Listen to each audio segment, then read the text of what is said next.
I know that you played Joe when you were 11 in a theater production. Yes, I did. I sort of had blocked it out, and then my mother reminded me that I had played Joe in a children's production of Little Women, and then I suddenly remembered playing Joe, and I remembered thinking at the time that I was doing it rather badly. So I think I'm very, very glad Saoirse Ronan could correct that.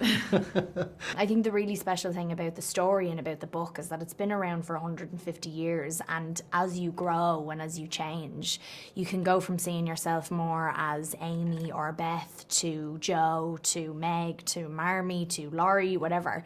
And that's what's so special about having so many different kind of wonderfully well-rounded characters in the book. So.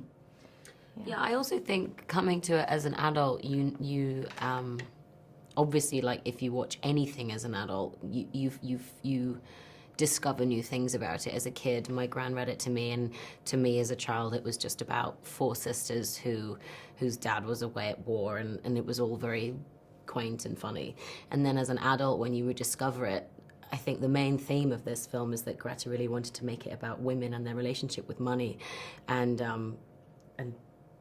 just like working and how hard it was, and coming back to it as a woman. I think you see a lot more, and it was very special to be a part of this version, because I feel like, well, obviously Greta's brought something different, but to be a part of it was special. It is a dream of my life to bring this story on screen. It's been something that's been inside of me for so long, and it's a book I grew up with. It's the book that made me want to be a writer, and it's something that when I revisited as an adult, I found it to be so modern and urgent. Everything in the book seemed like it was leaping off the page, and I thought, what better way to pay homage to it is to retell this and kind of connect it to that sense of being a superhero origin story for girls who wanted big lives. Yeah, well, Greta and I were just talking about this, that like marriage, which is obviously should be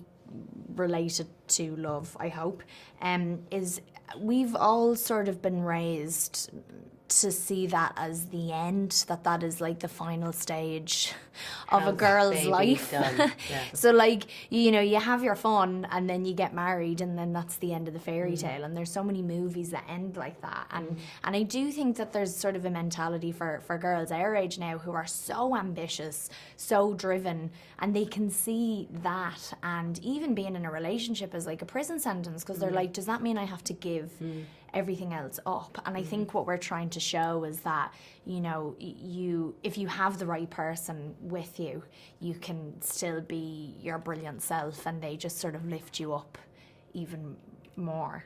Society put a lot of pressure on women back then. Yes. When the writer wrote Little Women. Yes. They still do today. Women are expected to desire a certain life. Yeah. They are supposed to behave in a certain way. What are your thoughts on that?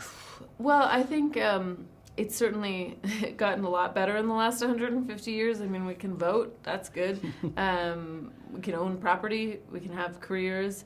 But I think one reason I wanted to structure the movie with it starting when they're adults and going back to childhood as a conversation with adulthood is because I think, as all people, but I think especially women, you're always walking with your younger self. You're always answering to her.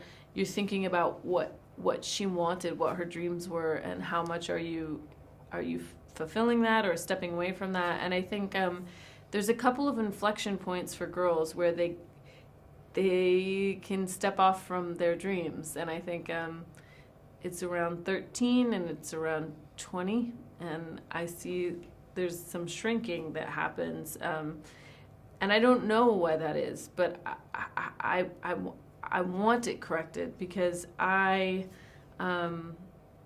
because honestly I'm, you know, I love girls, I love women, and I want to see them continue to make work and to contribute to the world and not to shrink because they think that it's more acceptable. Of course. And when you think of the younger Greta, yes. Are you fulfilling her dreams? I think she would be so psyched. I actually do. I think I think I'm making her proud. I hope I'm making her proud.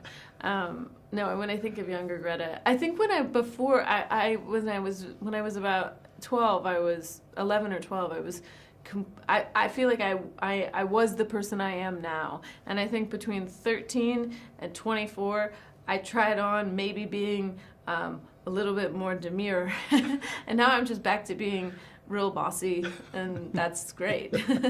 When did you first realize that your voice mattered? Because it's been an issue for many women for a long time. I think I was in college, and I had a professor say that she thought I was a good writer, and I loved writing, and I always was writing things, but I never quite took it seriously because I thought other people did it. I don't know. I just didn't see myself as a writer. I didn't really see myself as having anything to say either, and she said, I think you're talented, and I think if you want to write, you could be a writer. I think you have to work hard at it. And I was very lucky though that someone outside offered me that validation, because not everybody has that. Mm-hmm. There's one scene in the movie when Joe sort of argues with the professor, yes. because he doesn't like really her work. Yeah. How do you deal with critics? How do you deal with negative opinions? Do you try and not listen to them? Do you? I just think they're all wrong. I just think, you guys are wrong. You'll see eventually that you're wrong.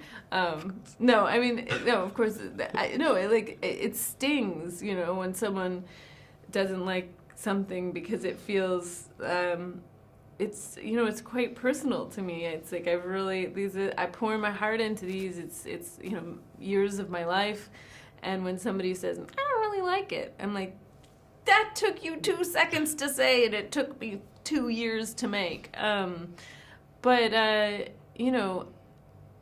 it's the price of admission for being someone who makes things, and I have to say I'd pay it every time, because making things is the most wonderful experience of all. And what's wonderful about it is, if you get anyone who's negative, or if you get something, what it instantly does is bond you to all filmmakers. And it's so wonderful to sit around with filmmakers, and they'll tell you about some bad review they had, or someone who didn't like a thing, and it just makes you feel connected to the people who, I don't know, who put so much effort into things, put them out in the world, and then get the slings and arrows or the plaudits, however it goes. And I don't know, it makes me feel like a show person. Like you take your lumps and you keep going.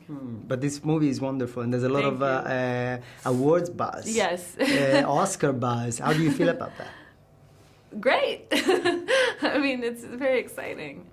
But it's really, I always say this, but it's true. It's the work. And for me, it's about,